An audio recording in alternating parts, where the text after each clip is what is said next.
ওং স্থাপকায় চ ধর্মস্য সর্বধর্মস্বরূপিণে অবতার বরিষ্ঠায় শ্রীরামকৃষ্ণায় তে নমঃ।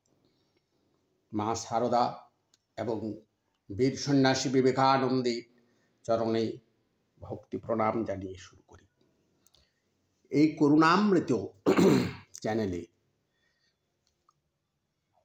শ্রী শ্রী রামকৃষ্ণ ঠাকুরের কথামৃতে যে অমৃতের ধারা জগৎব্যাপী প্রবাহিত হচ্ছে, দেশ দেশান্তরে যুগ যুগ ধরে, সেই অমৃত ধারার মধ্যেই আছে করুণা। আমরা এই তাপিত মানুষেরা, এই বর্তমান যুগে ধর্মবিমুখ মানুষেরা, আমরা বড় যন্ত্রণায় কাতর। সেই যন্ত্রণার থেকে মুক্তি পাওয়ার জন্য সেই একটু করুণা ভিক্ষা চায়।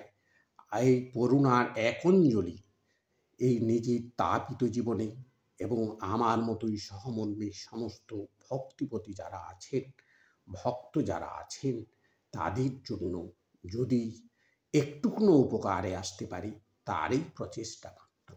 এই চ্যানেলেই শুধু ধর্ম সম্বন্ধে আলোচনা হয় এবং ভবিষ্যতেও হবে, অন্য কোনো কিছু বিষয়ে না।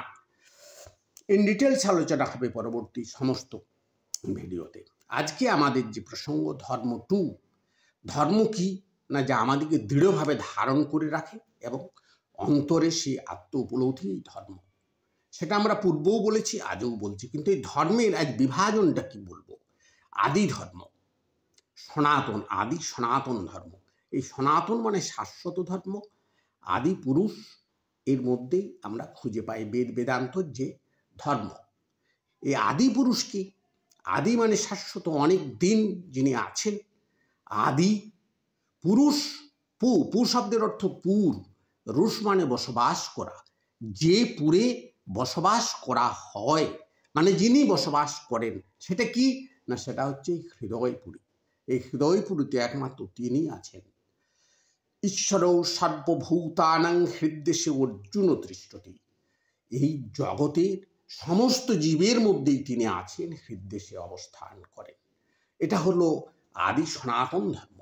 আর মনুসৃষ্ট যে ধর্ম, তা হচ্ছে মনুষ্য ধর্ম, যে ধর্ম আমরা পালন করি। আমরা এই ধর্মের অধীন, আমরা মানুষ। এই মানুষের মধ্যে একটা ভগবত ধর্ম আছে।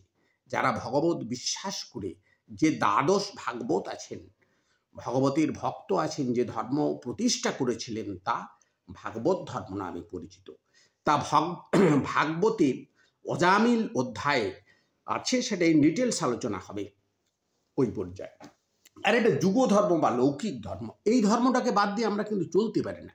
এই তাপিত মানুষ বর্তমান যুগে খুব কষ্ট পায়। অনেক সুখ সুবিধা আছে, অনেক টাকা পয়সা অর্থ আছে, কিন্তু মনে শান্তি নেই, সুখ নেই। কেন নেই?